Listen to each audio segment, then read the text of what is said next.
you. So I'm glad to see that you're practicing social distancing. That looks very nice. That's very good. I want to thank everybody for being here today.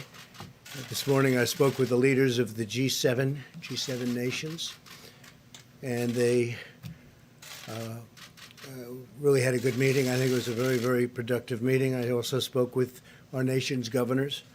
And this afternoon, we're announcing new guidelines for every American to follow over the next 15 days as we combat the virus. Each and every one of us has a critical role to play in stopping the spread and transmission of the virus. We did this today. This was done by a lot of very talented people, some of whom are standing with me, and that's available. And Dr. Birx will be speaking about that in just a few minutes.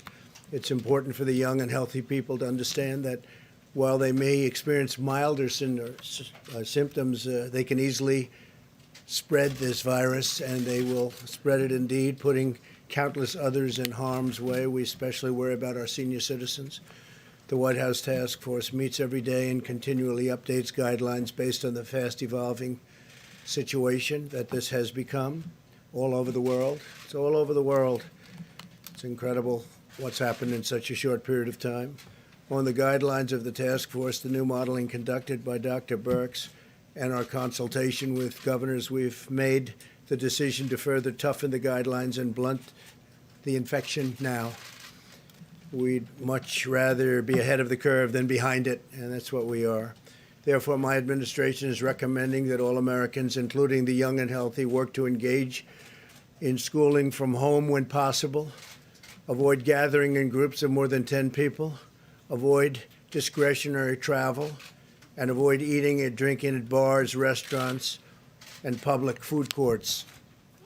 If everyone makes this change or these critical changes and sacrifices now, we will rally together as one nation, and we will defeat the virus, and we're going to have a big celebration all together. With several weeks of focused action, we can turn the corner and turn it quickly. A lot of progress has been made. I'm also pleased to report today that a vaccine candidate has begun the phase 1 clinical trial. This is one of the fastest vaccine development launches in history, not even close. We're also racing to develop antiviral therapies and other treatments, and we've had some promising results, early results, but promising, to reduce the severity and the duration of the symptoms. And I have to say that our government is prepared to do whatever it takes. Whatever it takes, we're doing. We're doing it in every way. And with that, I'd like to just introduce Dr. Birx, who's going to discuss some of the things that we strongly recommend. Thank you. Thank you, Mr. President. I think you know over the last months, we've taken very bold action to stop the virus from coming to our shores. And because of that, we gained time to really get together and understand the progress across the globe of what has worked and what hasn't worked. We now need to appeal to every single American so that they can have their role in stopping the spread of this virus. We've talked about things before about washing your hands, but we really want to focus on if you are sick, no matter who you are, please stay home. If someone in your household is diagnosed with this virus, the entire household should quarantine in the house to prevent spread of the virus to others. The reason we're taking these strong and bold steps is because we know there is virus spread before you develop symptoms, and then we know that there's a large group, we don't know the precise percent yet, that actually is asymptomatic or has such mild cases that they continue to spread the virus. If your children are sick, please keep them home. Now to our older population or those with pre-existing medical conditions, everyone in the household needs to focus on protecting them. Everyone in the household. I want to speak particularly to our largest generation now, our millennials.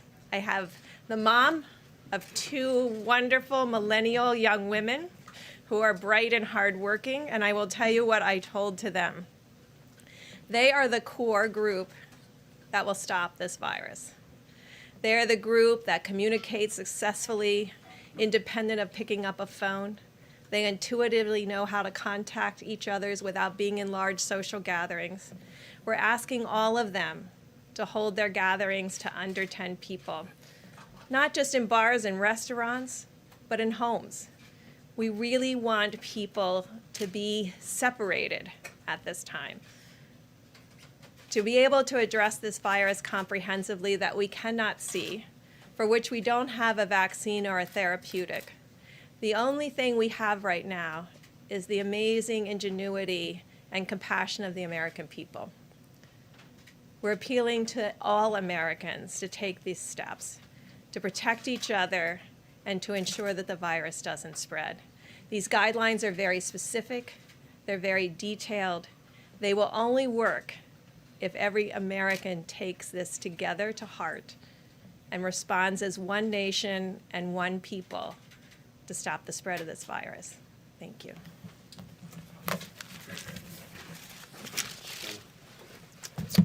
Thank you very much, Dr. Birx. So just to connect with what I mentioned to you in previous discussions in this room, and Dr. Birx said it very well, that in order to be able to contain and curtail this epidemic to not reach its maximum capability, we have a two-pillar approach, one of which I believe has been very effective in preventing the substantial seeding, and namely the travel restrictions that we've discussed many times in this room. The other, equally, if not more important, is when you have infection in your own country, which we do, and I could read the numbers, but they're really essentially what we've seen yesterday, incremental increases both globally as well as in the United States, with the curve doing that. So therefore, the kinds of things that we do are containment and mitigation. What we're mentioning now, the guidelines, when you look at them carefully, I believe if the people in the United States take them seriously, because they were based on some rather serious consideration back and forth. Some may look at them and say they're going to be really inconvenient for people. Some will look and say, well, maybe we've gone a little bit too far. They were well thought out. And the thing that I want to reemphasize, and I'll say it over and over again, when you're dealing with an emerging infectious diseases outbreak, you are always behind where you think you are if you think that today reflects where you really are. That's not word speak. It means if you think you're here, you're really here because you're only getting the results. Therefore, it will always seem that the best way to address it would to be doing something that looks like it might be an overreaction. It isn't an overreaction. It's a reaction that we feel is commensurate, which is actually going on in reality. So take a look at the guidelines, read them carefully, and we hope that the people of the United States will take them very seriously, because they will fail if people don't adhere to them. We have to have, as a whole country, cooperate and collaborate to make sure these get done. Thank you. Okay, go ahead. Mr. President, a lot of people are concerned about how long all of this might last. Do you have any kind of estimate that if Americans really were to band together Right. and do what the White House is suggesting, how quickly you could turn this corner? My favorite question, I ask it all the time. How many times, Anthony? I think I ask him that question every day, and I speak to Deborah, I speak to a lot of them. I get the opinion. So it seems to me that if we do a really good job, we'll not only hold the death down to a level that is much lower than the other way, had we not done a good job. But people are talking about July, August, something like that.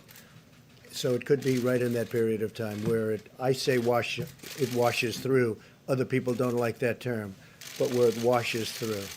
So is this the new normal until the height of the summer? We'll see what happens, but they think August, could be July, could be longer than that. But I've asked that question many, many times. Yes. That being said, Mr. President, Americans today and looking forward are living with so much anxiety and so Yeah. much fear, facing uncertainty right now. I'm curious, how are you talking to your own family about this? How are you talking to your youngest son? Do you empathize with this sense of anxiety? People are really scared. Yeah. No, I think they are very scared. I think they see that we're doing a very professional job. We've been working with the governors and frankly, the mayors, local government at every level.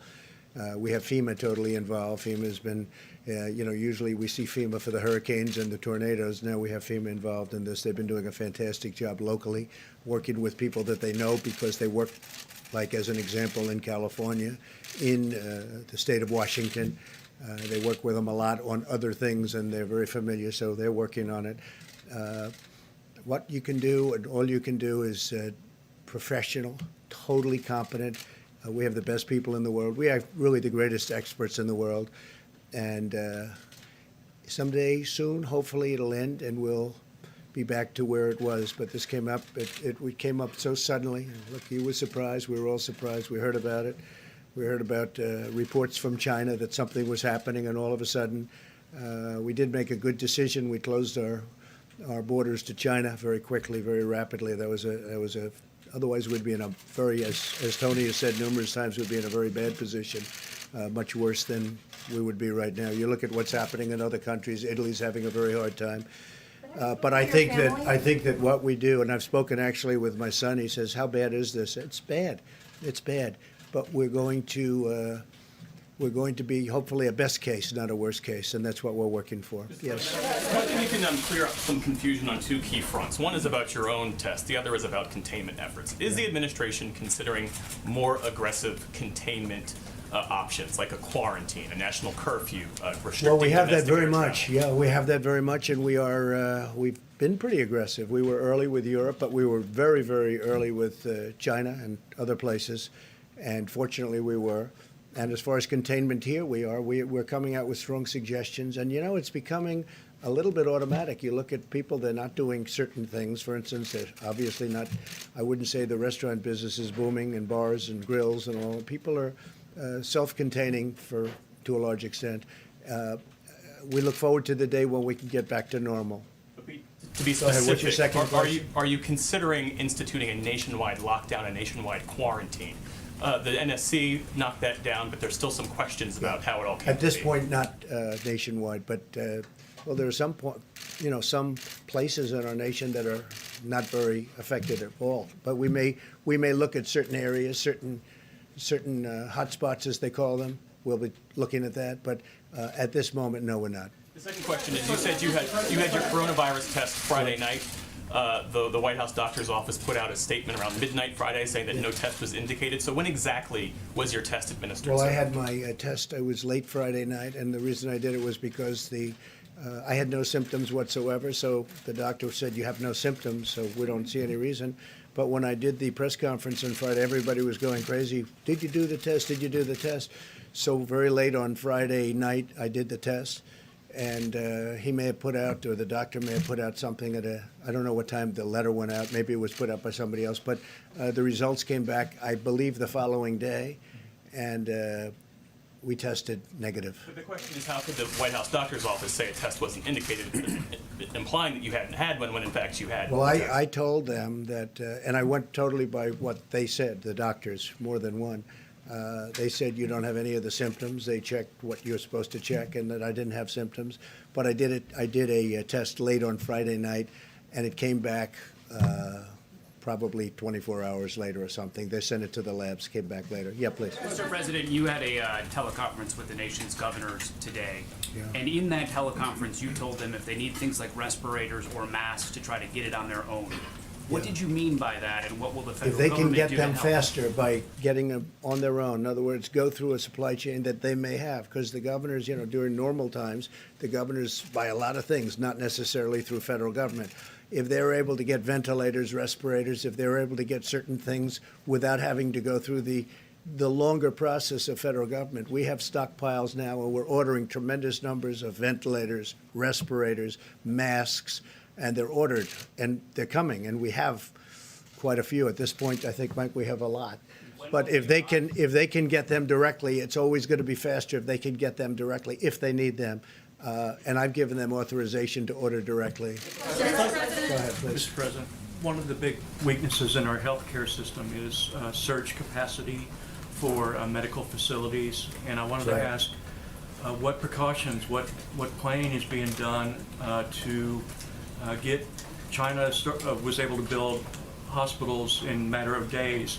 Are you prepared to use the Corps of Engineers or FEMA to start building surge capacity that we may need in a couple of weeks? Well, first of all, we hope we don't get there, and that's what we're doing, and that's why we're taking a very strict look at this. But we also are looking at areas, and not only looking, we're expanding certain areas. We're taking over buildings that aren't used. We're doing a lot in that regard. We hope we don't have to get there, but we are doing a lot in that regard. President, could you clarify something? These guidelines say stay home if you're sick. Yesterday, the Vice President said no one should worry about losing a paycheck if they stay home when they're sick. But the House bill exempts companies of 500 employees or more from the paid sick leave requirement, and that's 54% of the American workplace. Why is it a good idea to only require small businesses to provide paid Well, sick we're leave? looking at that, and we may be expanding that. We are looking at that. To We add want to fairness. We want it for companies? everybody. No, we're looking at that through the Senate, because as you know, the Senate is now digesting that bill. To add So we big may very companies? well be adding something on that. Okay? Good question. Two questions here, Mr. President. One, going off of what he was asking, how many ventilators and how many ICU beds do we have right now, and will it be enough? I could get back to you with that number. We've ordered a lot. We have quite a few, but it may not be enough. And if it's not enough, we will have it by the time we need it. Hopefully, we won't need them. And you'll give us the exact number? Yeah, we'll be because able to so give far you- they have not given us an Well, exact we'll number. give you. We can give you a number if it's important. We'll give you a number. Go ahead. And yesterday you said that this was under tremendous control. Do you want to revisit that statement if we are going to be experiencing this until July or August, 5 more months ahead of right where we are When I'm now? talking about control, I'm saying we are doing a very good job within the confines of what we're dealing with. We're doing a very good job. There's been a tremendous amount of the way they're working together. They're working hand in hand. I think they're doing really a great job. And from that standpoint, that's what I was referring to. Yes, It's Steve, not go under, ahead. you're not saying it's under control, right? I'm not referring to it, meaning the. Yeah, if you're talking about the virus, no, that's not under control for any place in the world. I think I read. You had said it I was, think so I I just wanted read. to No, I clarify. didn't. I was talking about what we're doing is under control, but I'm not talking about the virus. Yes, please. The stock market took another hit today. Is the U.S. economy heading into a recession? Well, it may be. We're not thinking in terms of the virus. Once we stop, I think there's a tremendous pent-up demand, both in terms of the stock market and in terms of the economy. And once this goes away, once it goes through and we're done with it, I think you're going to see a tremendous surge. Are you looking at any domestic travel restrictions? I know that's been on the table before, but is that firming up at all? We're not really. We hope we don't have to, Steve. We think that hopefully we won't have to do that, but it's certainly something that we talk about every day. We haven't made that decision. Mr. President, I ask you, doctors and nurses in this country are telling us across the board that they're terrified of this virus, of the fact that they might get it, of the fact that they might take it home to their families. What can you say to assure healthcare providers in this country that the federal government is doing something today to ensure that they get personal protective equipment to protect themselves and their families? Well, I think the federal government is doing everything that we can possibly do. We made some very good early decisions by keeping people out, by keeping countries out, certain countries where the infection was very immense. I notice a lot of people are talking about South Korea because they've done a good job on one side, but on the other side, tremendous problems at the beginning. They had tremendous problems and great numbers of death. I think that we've done a fantastic job from just about every standpoint. With that being said, you look, no matter where you look, this is something, it's an invisible enemy.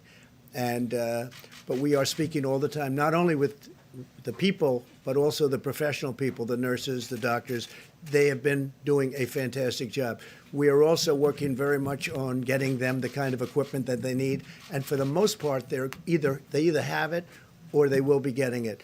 But remember this, we want the governors, we want the mayors, we want them locally from a local standpoint because it can go quicker. We want them to work. And we had a great talk with the governors today. I think it was a really great talk. There's a tremendous coordination. There's a tremendous spirit that we have together with the governors. And that's pretty much, for the most part, bipartisan. Yeah. Mr. President, you told John that you think this could wash through, as you said, July, August. You just told Steve when he asked you about a possibility of recession. You said it may be. I'm curious, if there is a recession, when do you think that might hit? Well, I don't number one, determine recession. I just say this. We have an invisible enemy. We have a problem that a month ago nobody ever thought about.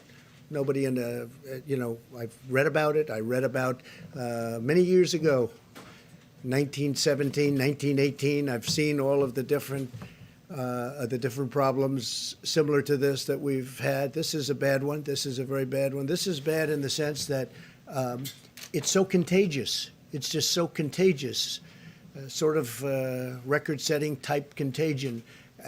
And the good part is the young people they do very well, and healthy people do very well. Very, very bad for older people, especially older people with problems.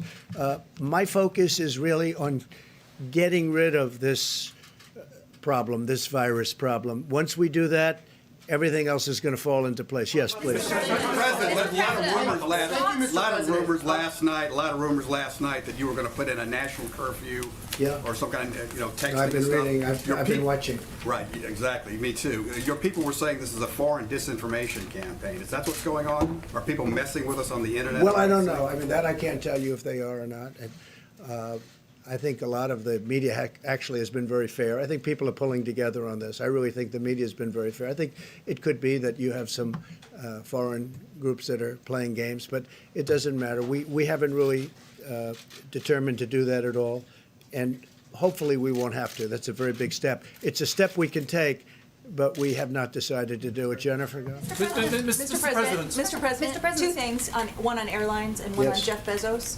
Can you talk a little bit specifically about what you'd like to do to help the airlines, first of all? And then second of all, we heard that Jeff Bezos has been in contact with the White House daily. Can you say what he's been asking for or proposing? Well, I've heard that's true. I don't know that for a fact, but I know that some of my people have, as I understand it, been dealing with them or with him, and that's nice. We've had tremendous support from a lot of people that can help, and I believe he was one of them. As far as the airlines are concerned, the airlines, we're going to back the airlines 100%. It's not their fault. It's nobody's fault unless you go to the original source, but it's nobody's fault. And we're going to be in a position to help the airlines very much. We've told the airlines we're going to help them. They want $25 billion. Well, we're going to be helping, we're going to be backstopping the airlines. We're going to be helping them very much, John. It's very important. What do you do about the stock market, sir? $25 billion for the passenger carriers and $4 billion for cargo? We're going to be looking at it very strongly. We have to back the airlines. It's not their fault. In fact, they were having a record season. Everybody was. They were having record seasons, and then this came out, and it came out from nowhere. So not their fault, but we're going to be backing the airline, yeah. The stocks continue to fall today. Would the White House support negative rates? Best thing I can do for the stock market is we have to get through this crisis. That's what I can do. That's the best thing we can do. That's what I think about. Once this virus is gone, I think you're going to have a stock market like nobody's ever seen before. Thank you, Mr. President. Will be voting tomorrow, Mr. President? Mr. President, the other day you said you don't take He'll be back in a responsibility. sec. He'll be back in a second.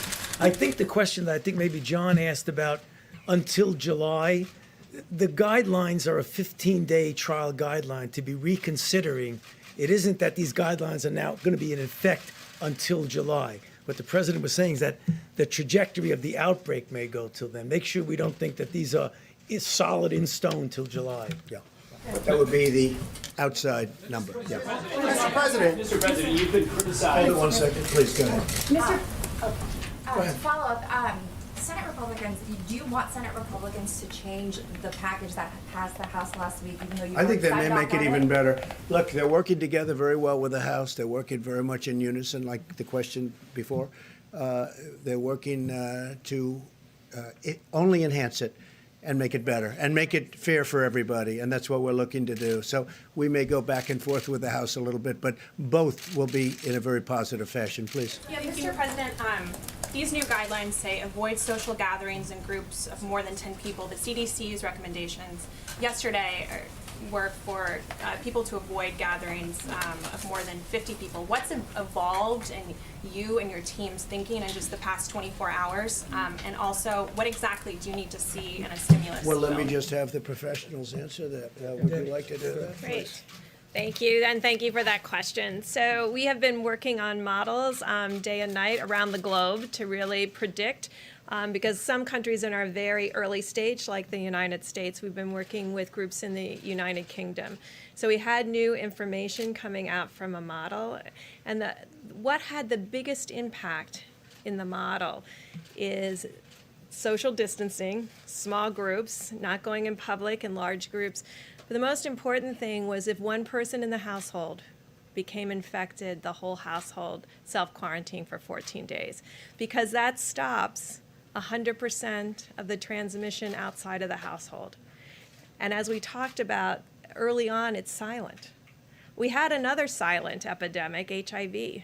And I just want to recognize the HIV epidemic was solved by the community, the HIV advocates and activists who stood up when no one was listening and got everyone's attention.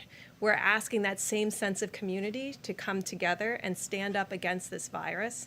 And if everybody in America does what we ask for over the next 15 days, we will see a dramatic difference, and we won't have to worry about the ventilators, and we won't have to worry about the ICU beds, because we won't have our elderly and our people at the greatest risk having to be hospitalized. And on PPE, Dr. Burks, can we ask you to comment on the equipment? Doctor? address that if you like. Go ahead. Yes, Mike, please.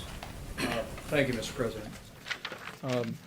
Very productive call today with governors. We talked about the new rollout of testing that we described yesterday, and drive-through and community-based testing. And I know how grateful the President is for the efforts that governors are making, and now with the Admiral and the United States Public Health Service as well as FEMA, we made great progress today in coordinating those efforts. But the other issue that was raised with the President today was personal protective equipment. And the reason I mentioned testing is because one of the recommendations that we have for states is that these remote testing sites make a priority of two groups. One would be people over the age of 65 that have symptoms. We don't want them to go to hospitals or emergency rooms. We want them to go to a remote site in a parking lot or at a isolated community location. But the other category is our healthcare workers. We want to make sure that our healthcare workers have the opportunity to be tested, and using that new high throughput test that the President arranged with our major commercial labs, we'll be able to do that much more expeditiously. So we're putting a real priority on our extraordinary healthcare workers that are at this very hour coming alongside people that are struggling with the coronavirus and people that are concerned that they may have been exposed. The other piece is we're grateful that the legislation passed by the House of Representatives includes liability protection for N95 masks produced by companies like 3M in Minnesota, by Honeywell. Literally tens of millions of masks are produced every year for industrial purposes, for construction. But the health experts say they can be used just as readily to protect healthcare workers from respiratory ailments. 3M and other companies were not able to sell those to hospitals, but the President negotiated with the Democratic leadership of the House and Senate. We've added a provision to the bill that will literally, from one company alone, add another 30 million masks per month back to the marketplace. We're strengthening the supply chain, and healthcare workers around America can be absolutely certain that the President and our entire team are going to continue to put the health of America first and put first our healthcare workers across this country that are meeting the needs of the people of our country. Mr. Vice President, how many test kits have been sent out and how many people can actually be tested? I think the Admiral can answer that. And you might want to talk about the roving also. So thank you very much for that. As we talked about yesterday, we're really entering a new phase of testing. At first, we were at the initial phase where the CDC-developed test was only available in public health laboratories in the CDC. Works very well for a few thousand tests per day after it gets running. We're now moving into a phase that the big commercial laboratories with high throughput screening have availability. So as we talked about last week, because of the historic efforts of the FDA, a Roche test, and as the President predicted, a Thermo Fisher test were both produced last week under an emergency use authorization. 1.9 million of those tests will be sequentially into the ecosystem this week. From the information we have right now, 1 million tests are available with all the reagents, everything ready to go, primarily at the reference labs called Quest, LabCorp, and a couple others. Now, it doesn't matter if they're not in your neighborhood, because every day when people get tests, a little white box goes out in front, it gets shipped by an incredible distribution system, the test result, and it's electronically reported. So these are available to people nationwide. We expect more and more than 1 million coming on board this week as the reagents come up and as people with the testing capacity validate that in their own hospitals and other places. And in the future, we expect at least 2 million next week and at least 5 million the week thereafter. There are also a whole growth of what's called laboratory determined testing or laboratory-derived testing, where individual laboratories, because of the regulatory deregulation of the FDA, can develop their own tests and start using them. So if you're a CLIA-certified lab with complexity, you can do that. So the point is, testing is now entering sort of what we normally do in the healthcare system, where big labs in a high-throughput basis receive these through normal channels. So that part of it is really underway. Do you know how many Americans have actually been tested? Do you have a number? There is a number. I don't have that number because I've been working on setting up this distribution system. So this is where we are. The state and public health laboratories in the CDC are published every day on the CDC website. The CDC gets feeds from LabCorp and Quest, and they get that on a daily basis. What is not being received right now, and Ambassador Birx is fixing, is that these homegrown tests in highly complex labs don't necessarily get reported in the system. However, as we move forward, particularly in the commercial phase of where we are right now, we expect about 80 to 85% of the tests to flow right into the CDC. We know them. That's not good enough for Ambassador Birx. She wants 100, and we'll work on that. Sir, are you So I think just to put it a different way, a lot of testing has been going on, and I don't believe anybody's been able to do what we're doing and what we will be doing. And let me just say that we talked about the drive-through testing yesterday. I want it to be clear to everybody, this is just another tool for states and local public health systems and healthcare systems to use. It's not replacing testing that goes on in a doctor's office or in a hospital, or if you go to your doctor and wants to get tested in that office. This is just another tool that we're helping the states to have. And again, as we talked about, this is modeled on the FEMA-based points of distribution system optimized for testing.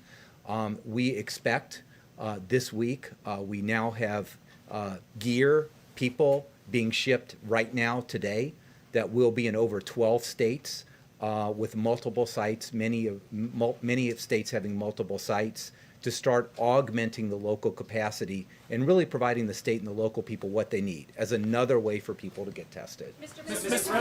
So this has never been done before. That's never been done, and certainly not on a level like that. And I will say that I think I can speak for the professionals that if you don't have the symptoms, if your doctor doesn't think you need it, don't get the test. Don't get the test. I think that's very important. Not everybody should run out and get the test. That's right. But we're able to handle tremendous numbers of people. John? Mr. President, earlier today, Governor Cuomo of New York said that he believes that hospital capacity soon will be overwhelmed and implored you to call on the Army Corps of Engineers to build temporary facilities to house patients. Is that something We're you would looking into consider? it. We've heard that. We've heard it from really two places. There are two places that have specifically, New York being one, and we are looking into it very strongly. Yeah. Steve, go ahead, please. Sir, how have you changed your own behavior to take account of this virus? Are you washing your hands more? Oh, I've always washed my hands a lot. I wash my hands a lot, probably, maybe if anything more, certainly not less. What was it like taking the test? It's not something I want to do every day, I can tell you that. It's, it's a little bit of good doctors in the White House, but it's a test. It's a test. It's a medical test. Nothing pleasant about it. You had said that in a tweet that Governor Cuomo should be doing more. I think he can do more. What specifically but I think should he be doing? I think he can do more, and it's an area of the country that's very hot right now. I think New Rochelle, and a place I know very well. I grew up right near New Rochelle. I think it's a very, no, I think it's an area that has to be tamped down even more because it's a hotbed. There's no question about it. So I think they can look at doing it. But we're getting along very well. We've had a very, in fact, I noticed he made some statements just now that the relationship with the federal government has been good. The federal government has done everything they've wanted us to do. But we can, I think it's very important that all of the governors get along very well with us and that we get along with the governors. And I think that's happening. Mr. President, that people should. I have Mr. President. The defense secretary and the assistant defense secretary have decided to separate and be in a bubble to avoid the spread of the disease and to protect the chain of command. Is that something you and the vice president should be doing? And has there been any talk about having to have a 25th Amendment? Well, we procedure haven't in thought place? of it, but I will say this: that we're very careful. We're very careful with being together. Even the people behind me they've been very strongly tested. I've been very strongly tested, and we have to be very careful. But everybody should be vigilant. We have to be vigilant. Yeah, please. Mr. President, two simple questions for you, Mr. President. Go ahead, please. Two simple questions for you, Hold Mr. it President. before you. Okay. I don't know if this is a question for you or for Dr. Burke, but Dr. Burke said that it is the millennials who are going to lead us through this, and that now is the time to look out for the older people in our home. Older might be a state of mind, not necessarily an age. So for those millennials of us who have parents who are in their 50s, 60s, 70s, what is older? What should we tell them at this point? Well, if I was Dr. Fauci, I would tell you there's a physiologic age and a numerical age. So older people with pre-existing conditions. And what do we mean by that? Significant heart disease, significant kidney disease, significant lung disease, any immunosuppression, any recent treatment for cancer, any of those pieces in any household. Now, why do I think the millennials are the key? Because they're the ones that are out and about. And they're the most likely to be in social gatherings. And they're the most likely to be the least symptomatic. And I think we've always heard about the greatest generation. We're protecting the greatest generation right now, and the children of the greatest generation. And I think the millennials can help us tremendously by having, plus they need to communicate with each other. Public health people like myself don't always come out with compelling and exciting messages that a 25 to 35-year-old may find interesting and something they will take to heart. But millennials can speak to one another about how important it is in this moment to protect all of the people. Now, you could be 40 and have a significant medical condition and be of substantial risk. You could be 30 and having come through Hodgkin's disease or non-Hodgkin's lymphoma and be of a significant risk. So there are risk groups in every age group, but there's more millennials now than any other cohort, and they can help us at this moment. Mr. President, thank you very much. Thank you very much, Mr. President. You already talked. Mr. President, the other day you said that you were not responsible for the testing shortfall. Very simple question. Does the buck stop with you? And on a scale of 1 to 10, how would you rate your response to this crisis? I'd rate it a 10. I think we've done a great job. And it started with the fact that we kept a very highly infected country, despite all of even the professionals saying, no, it's too early to do that. We were very, very early with respect to China. And we would have a whole different situation in this country if we didn't do that. I would rate it I would rate ourselves and the professionals. I think the professionals have done a fantastic job. As far as the testing, you heard the Admiral. I think the testing that we've done, we really took over an obsolete system, or put it maybe in a different way, a system that wasn't meant to do anything like this. We took it over, and we're doing something that's never been done in this country. And I think that we are doing very well. We took the system, we worked with the system we had, and we broke down the system purposely. We broke it down in order to do what we're doing now. And within a short period of time, and even now, we're testing tremendous numbers of people. And ultimately, you're saying it will be what? It will be up to how many people will we be able to test? We certainly expect with the high throughput testing that that's no longer a barrier. The barrier is actually doing the test on a person. And I'm sure, as the president would inform you, In order to do the test, a healthcare provider needs to dress in full personal protective equipment, and there's a swab that's put in the back of the nose all the way to the back of the throat. It's called a nasopharyngeal swab, which is then put in media. The next person who has to get tested, that healthcare provider has to change all the personal protective equipment. When you put that in, it's highly likely a person coughs or sneezes, so you're at risk. So that's what we're trying to fix now by the mobile platforms, by all the things we're doing, is to enable sort of high throughput of this swabbing. And we're doing some technological things too that might be breakthroughs to make it much faster. But we certainly expect that from thousands of people per day, we will be at the tens of thousands of people per day this week, according to those who are. Does the buck stop with you, Mr. President? Does the buck stop with you? Yeah, normally, but I think when you hear the, this has never been done before in this country. If you look back, take a look at some of the things that took place in 09 or 11 or whatever it may have been. They never did. Nobody's ever done anything like what we're doing. Now, I will also say, Admiral, I think we can say that we're also getting this ready for the future, so that when we have a future problem, if and when, and hopefully we don't have anything like this, but if there is, we're going to be we're going to be starting off from a much higher plateau, because we were at a very, very low base. We had a system that was not meant for this. It was a smaller system. It was meant for a much different purpose.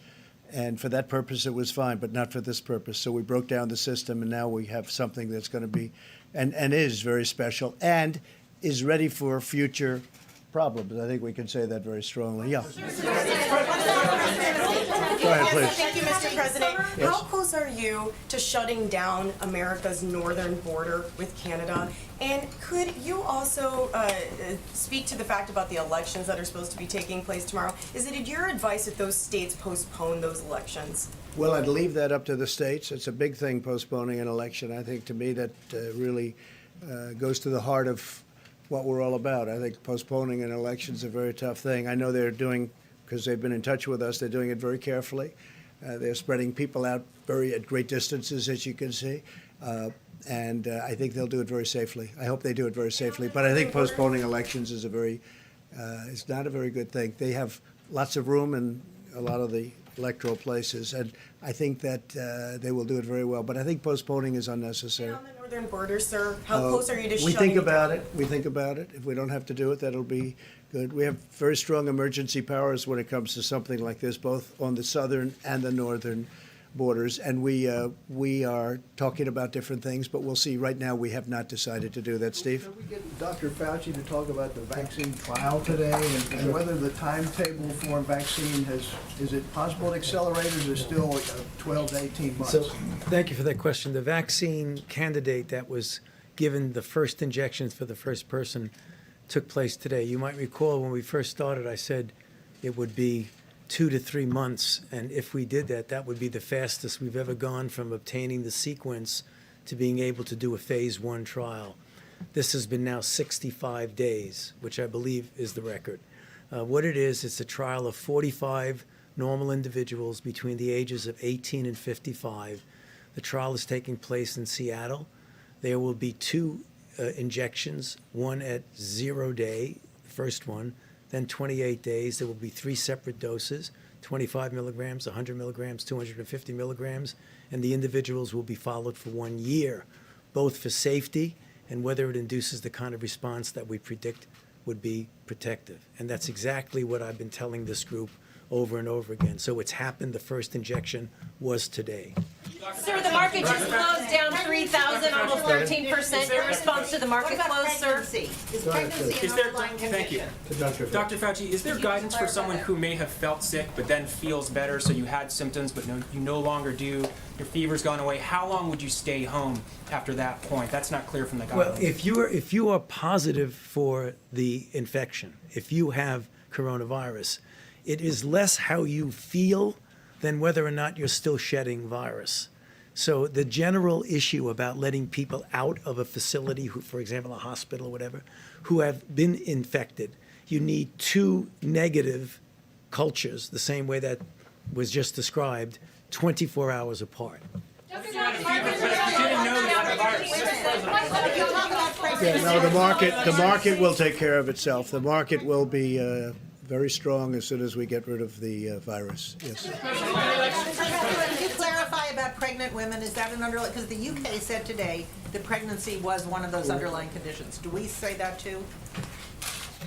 There's very little data in pregnant women. I think about a week ago, I said the reports that came in from China, from the Chinese CDC, of the 9 women who were documented to be pregnant and have coronavirus in their last trimester, delivered healthy children, and they themselves were healthy and recovered.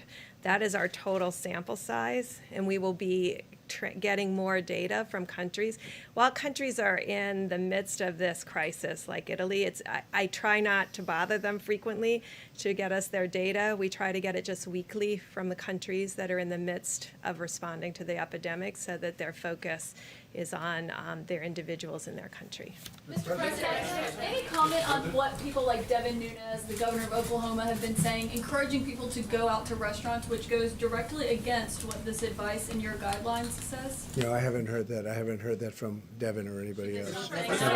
Should they stop saying that?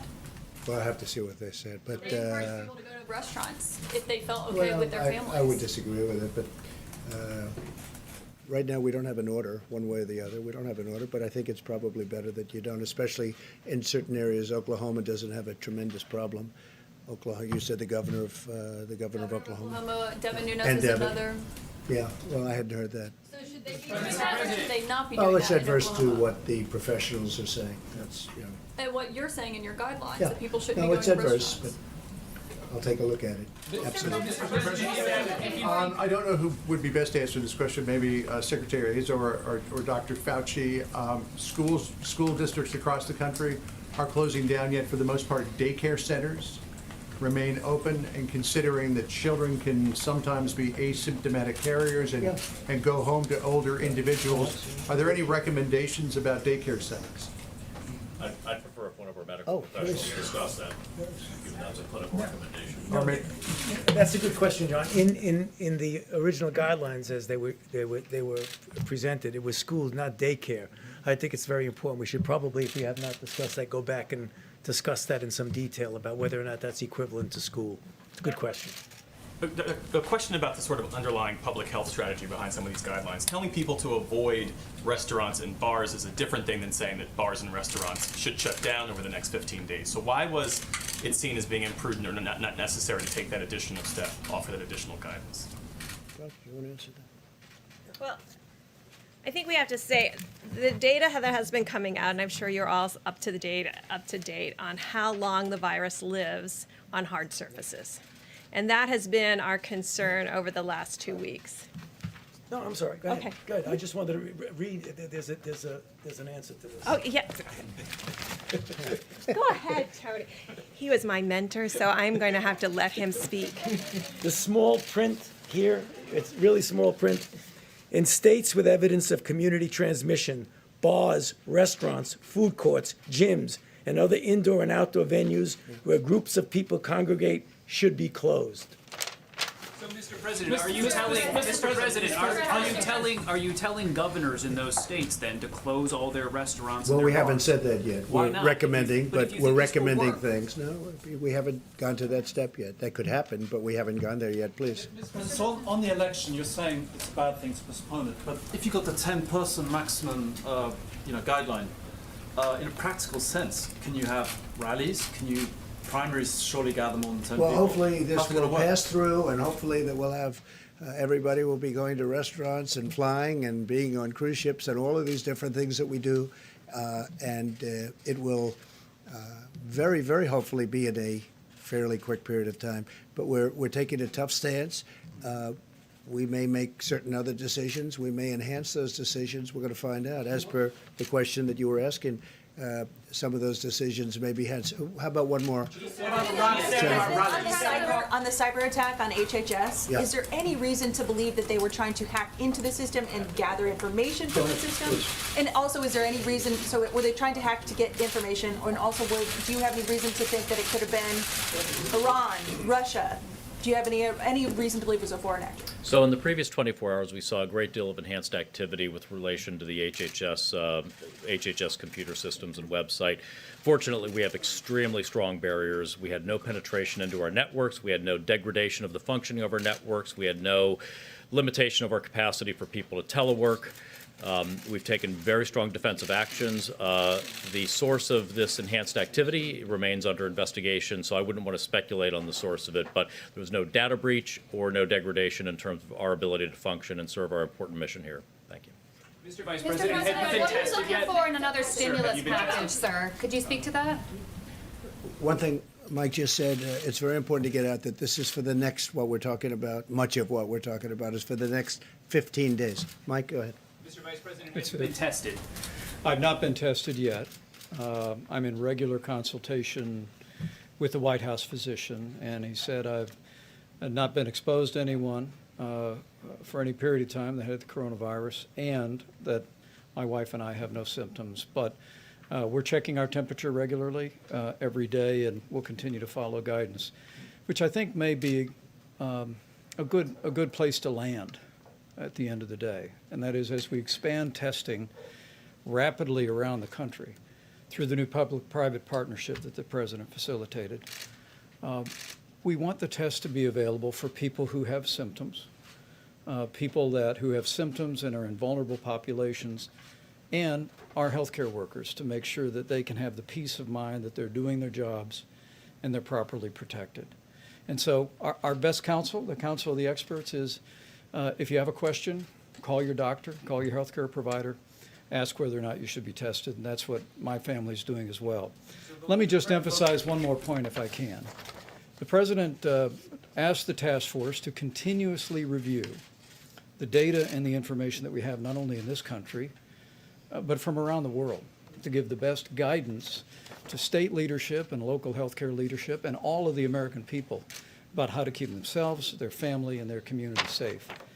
This guidance for the next 15 days is what our experts say is the best opportunity we have to lower the infection rate over the entire course of the coronavirus.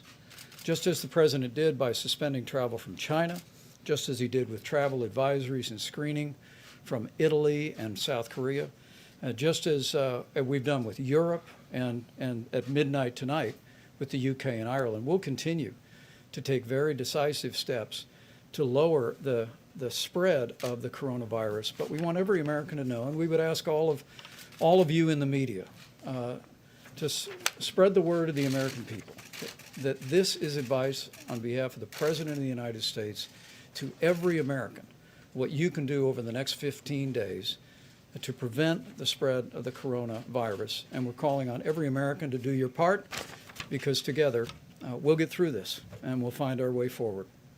Mr. President, Just one more, Steve, go ahead, please. Mr. President, what do you think of the G7 Yeah, video we had a conference G7. today. What was the upshot of It that? And was, are you still going to be able to meet at Camp David? I think Well, it it's looks in like June. it. And are you We're- confident in their responses, as you are with I'm your very own? confident that they're in a position that some of them are in a rough position, if you look at a couple of them, and some are heading toward pretty rough territory. We had a very good conference. It was a teleconference. Everybody was on the phone, every leader. And almost 100% was devoted to the subject that we're talking about today. And they are working very hard. And they're very concerned, obviously, but they're working very hard. But I would say just about all of it was, Steve, all of it was devoted to what we're talking about. Hold that summit at Camp David? I think so. I mean, so far it seems we didn't even discuss that. It's still a ways off, but it was a very good discussion, and they have. There's a great camaraderie. There's a great togetherness. I think I can say that very, very strongly. Thank you all very much. Thank you. Thank you very much. bailout for the airlines, Mr. President? Do you consider this to be a bailout?